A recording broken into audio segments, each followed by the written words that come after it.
Muy bien, gracias, profesor. ¿Sí me escucho bien? Sí, muy bien. Ok, gracias. Pues muy buenos días, compañeros. Nosotros somos el equipo que les va a exponer el tema de modelo neoliberal, como nos lo comentaba nuestra profesora, y los integrantes del equipo son Denis Rodríguez Rojas, su servidor José Carlos Padilla Herrera, María Fernanda Peña Arenas, Segura Merino Samantha, Xochitl Janet Padilla Castro, Lisette Romero Espinosa y Josefina Salas Morales. Comenzamos.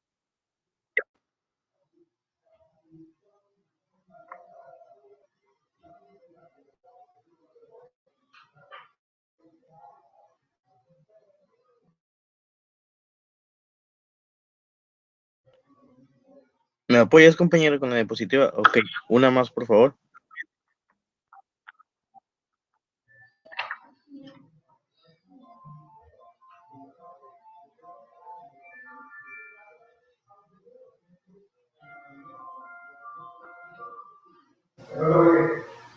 Muy bien, vamos a hablar del neoliberalismo. El modelo neoliberal es una atrás, por favor. Creo que te pasaste.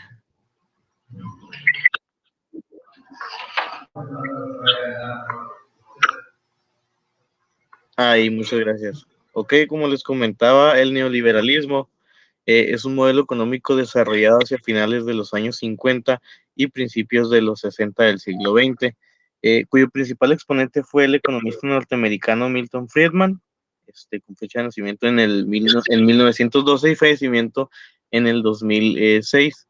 El neoliberalismo, también llamado nuevo liberalismo o liberalismo tecnocrático, es un término aplicado a una serie de corrientes económicas y políticas capitalistas, inspirada y responsable del resurgimiento de las ideas asociadas al liberalismo clásico o primer liberalismo desde las décadas de 1970 y 1980. Aquí el neoliberalismo admite la utilización de mecanismos provisionales o temporales, que son programas asistenciales, así también se les llama, que ofrecen ciertos remedios para los niveles más extremos de pobreza. También el neoliberalismo atribuye los resultados negativos de otros modelos a las distorsiones de la economía. Vamos a la siguiente, por favor.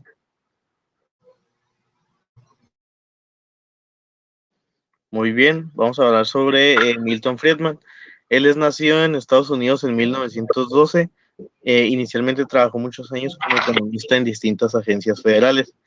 Friedman desarrolló una teoría que defendía la idea que el crecimiento económico podía fomentarse de manera estable, sin tensiones que condujeran al alza generalizada de precios y de las grandes obras públicas. Milton Friedman fue un economista, estadístico e intelectual estadounidense de origen judío. Él fue ganador del Premio Nobel de Economía de 1976. También fue profesor de la Universidad de Chicago, asimismo como fundador. Milton Friedman fundó la teoría monetarista también y realizó aportaciones en el análisis de consumo y de la complejidad de las políticas estabilizadoras. Vamos a la siguiente, por favor. Ok, muchas gracias. Vamos a hablar del pasado presente. La Gran Depresión fue una grave crisis económica mundial que duró alrededor de una década, de 1929 a finales de los años 30.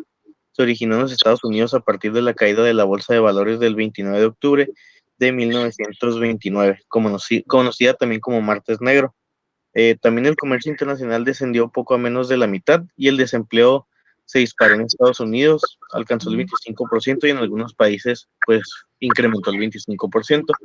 El pasado presente nos habla de la crisis económica y la Gran Depresión de 1929 a 1933, donde castigó a México, que tenía pues más de 17 millones de habitantes, el 42% de los cuales eran analfabetos, proporción que llegaba al 80% de las zonas rurales. Y en 1929 ascendían a 274 millones de dólares, lo cual ya en 1932 pues cayó a lo que fueron 96.5 millones de dólares.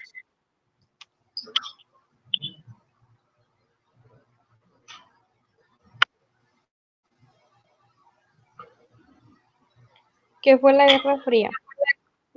La Guerra Fría fue un enfrentamiento político, ideológico, social y cultural que se desarrolló entre los años 1945 y 1989.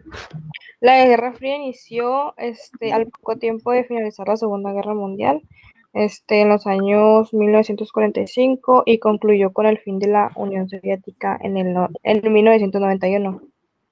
Esto fue tras la crisis económica que devino por la gran adquisición del armamento y también de la caída de Berlín en el año de 1989. La siguiente. Otra más. Acá. No, atrás.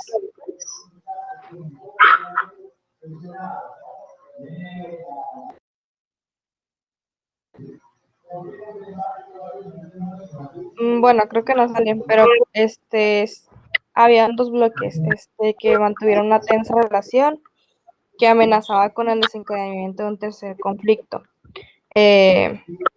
Estos eran Estados Unidos, quien defendía la democracia y el capitalismo, así como los principios de la propiedad privada y la libre iniciativa. También, por otro lado, Estados Unidos apoyó la imposición de dictaduras en varios países de Latinoamérica. Pero por otra parte, fue la Unión Soviética quien se basaba en el socialismo, la igualdad económica, la eliminación de la propiedad privada y en la capacidad del Estado para cubrir y garantizar todas las necesidades de los ciudadanos. Este sistema de gobierno fue impuesto en los países que conformaban a la Europa Oriental. Se llamó Guerra Fría porque no hubo ninguna guerra o enfrentamiento directo entre ellos, ya que su mayor peso, su mayor temor era desencadenar una batalla nuclear. Por ello, este conflicto se denomina como Guerra Fría. Siguiente.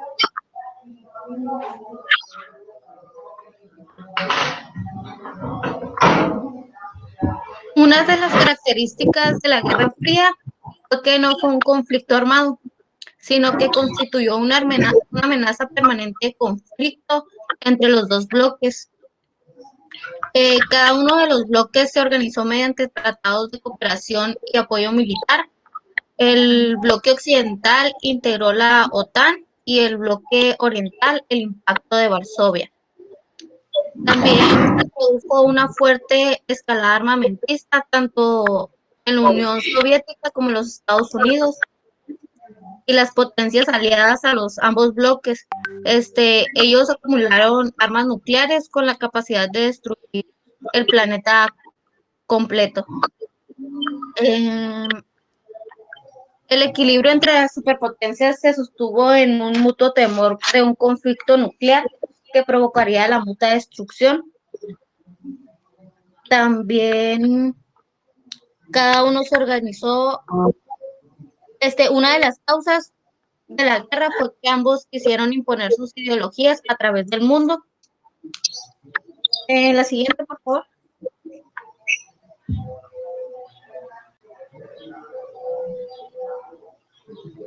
El fin de la Guerra Fría, luego de que el desarrollo económico de las décadas de 1950 y 1960 hacia la década de 1980, ambos bloques sufrieron crisis económicas, la injerencia de la política de los países y la escalada armamentista consumía una enorme cantidad de recursos y provocaron crisis tanto en Estados Unidos como en la URSS.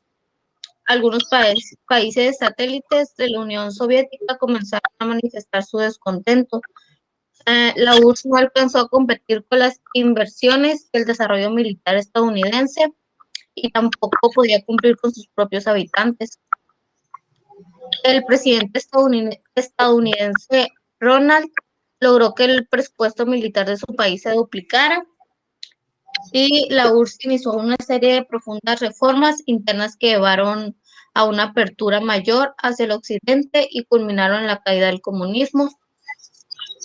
En 1989 se considera la caída del muro de Berlín como uno de los eventos que marcaron el fin de la Guerra Fría.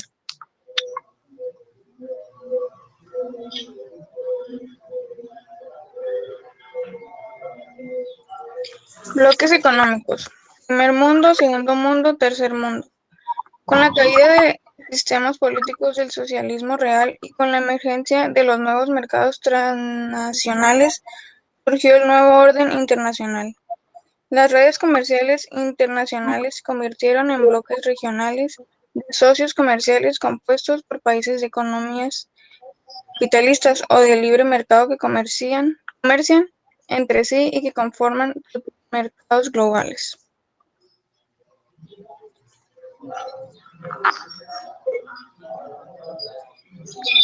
El neoliberalismo ofrecía dos cosas.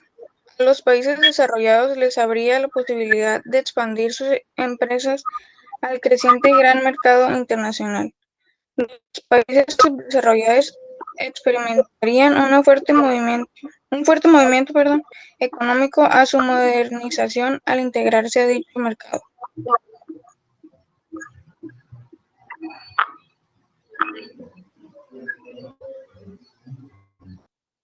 La nueva política económica. La nueva política económica siguió recomendaciones neoliberales, modificando disposiciones anteriores durante el periodo de mandato de Miguel de la Madrid.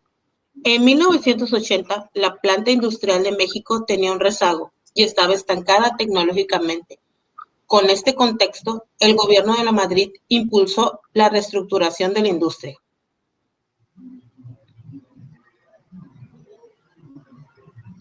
Las características de inserción de México en el mercado mundial. Los objetivos principales fueron que la producción industrial se destinara a la exportación, alcanzar altos niveles de eficiencia y lograr actualizarse para ser competitivos a nivel internacional.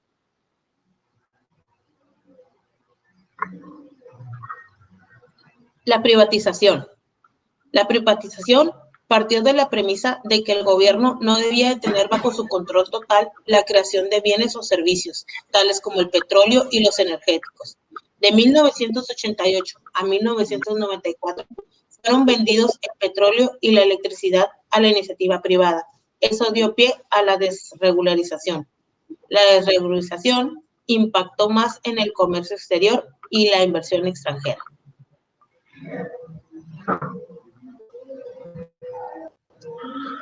Tratado de Libre Comercio de América del Norte.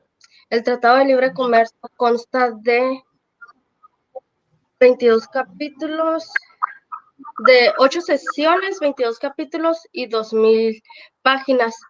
Este tratado permitió subsidios a la exportación agrícola. Es un acuerdo global que establece las reglas para el comercio internacional y la inversión entre Canadá, Estados Unidos y México. México, como impartidor de forraje, hizo crecer su producción y consumo de carne, así como aumentó sus exportaciones a Estados Unidos, lo que produjo un considerable aumento de consumo de frutas y verduras de origen mexicano.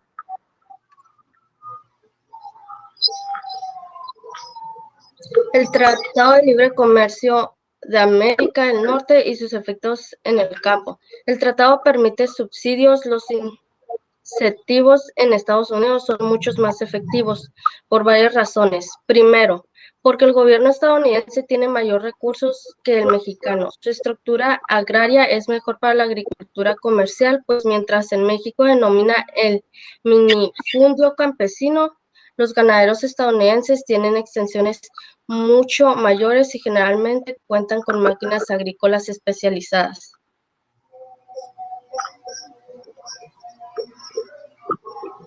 Siguiente.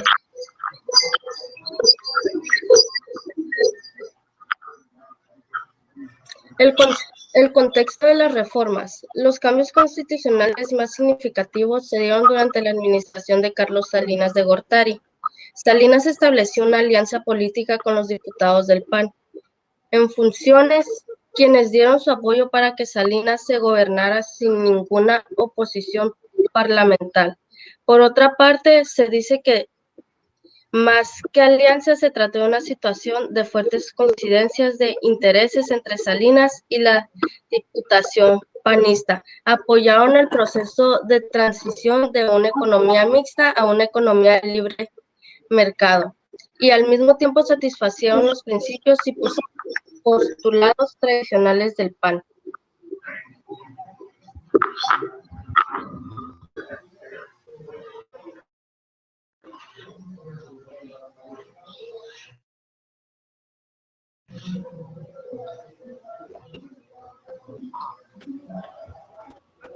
Las reformas que apoyaron el proceso. Reforma sobre gobernabilidad y tribunales electorales 1989.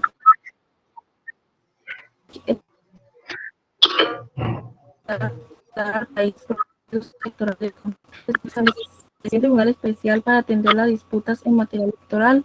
Se estableció la participación de ciudadanos sin vínculos partidarios. Con esto se favorecía la imparcialidad de los futuros procesos electorales, pero se daba al PRI más diputados en el Congreso, lo que le permitía gobernar sin oposición. Siguiente. Reformas constitucionales. Les daré algunos datos de cada una. Reforma para la privatización bancaria 1990. Debido a la fuga de capitales ocurrida en los principios de los años 80, la banca se consideró como parte de las actividades económicas que debería mantenerse bajo administración estatal. En 1990, teniendo la política de pasar a manos de particulares todas aquellas áreas de la economía, la banca fue privatizada, lo cual tuvo grandes consecuencias para la nación. Pero en el momento mismo, sus promotores del gobierno federal y los partidos políticos que lo apoyaron, PRI y PAN, no repararon esta posibilidad. Reforma para el reconocimiento de derechos de los religiosos y de regularización de rituales políticos de 1992. Desde el siglo XIX, la Iglesia y el Estado de México tuvieron relaciones tensas. El tradicional apego a la Iglesia católica, al orden conservador y a los sectores pudientes provocó el enfrentamiento con algunos revolucionarios. Los sacerdotes no tenían derechos políticos para votar y ser votados. Las organizaciones religiosas no contaban con personalidad jurídica, no se les permitía establecer órdenes monásticas ni realizar actos cultos en lugares públicos. En enero de 1992, Salinas envió al Congreso de la Unión una ley de asociaciones y culto público. La ley benefició a todas las asociaciones religiosas, pero es claro que el mayor beneficio lo tuvo la Iglesia Católica. Reforma para liquidar el reparto agrario y apoyar a la privatización de ejidos, 1992. Como sabes, la Revolución Mexicana tuvo entre principales causas de lucha de muchos miles de campesinos por recuperar sus tierras. Con la llegada de Lázaro Cárdenas a la presidencia, la política dio un vuelco enorme. Convencido de la posibilidad de formar economía campesina eficiente para México, asignó más tierra que todos sus antecesores juntos. Reforma para disminuir la regulación sobre la inversión extranjera directa, 1993. En diciembre de 1993 se modificaron las regulaciones que la Constitución impone a la inversión extranjera directa como parte de la triste herencia que dejó la participación de la IDET. En la economía mexicana durante el Porfiriato, el Estado surgido de la Revolución Mexicana procuró diversos mecanismos para controlarla. No se trató de prohibición total, sino de un control, para que las empresas extranjeras no se adueñaran de la riqueza nacional y dejaran a nuestro país en migajas. En el modelo liberal, la IDET juega un papel central y se vislumbra como ayuda que favorece al desarrollo, crecimiento económico y la modernización tecnológica. Por nuestra parte es todo.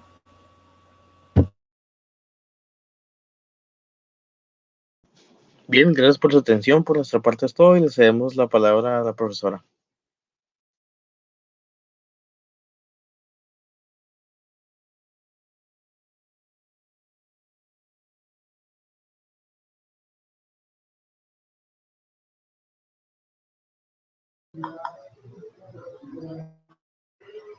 Muy bien. Pues sí, efectivamente, como lo han venido haciendo, ¿verdad?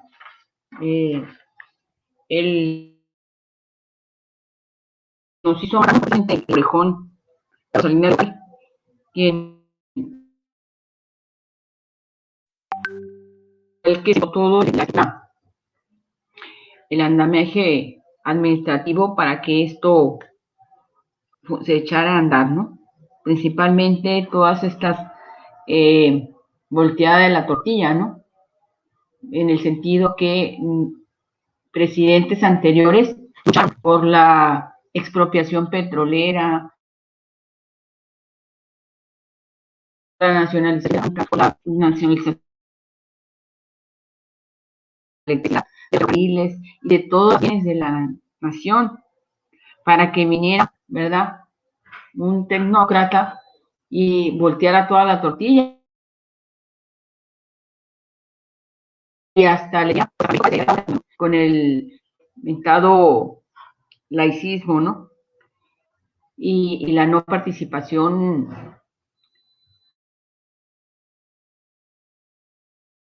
política, la Constitución, para que esto vuelva a desarrollarse, pues para beneficio únicamente de los de arriba, ¿no? De los que están en el poder político. Y obviamente el poder político lo lleva al alcance del poder económico. Entonces, hay una historia ahí muy, muy curiosa, ¿no? Con respecto a Carlos Salinas, que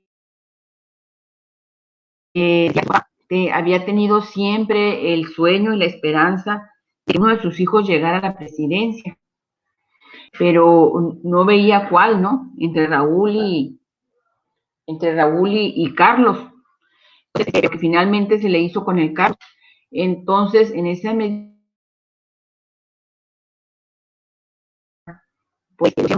pues para que ya poseía, pues incrementar su poder político, ¿no? Y es la muestra de esos activos que fueron reformados, como dijo la compañera, ahí en la diapositiva estaban, en la que la habilidad de tribunales electorales, ¿no? Con la modificación al artículo 54. En lo financiero se da la privatización bancaria con el artículo 8. En lo religioso se da el conocimiento de religiones y de regulación de bienes públicos, artículo 130.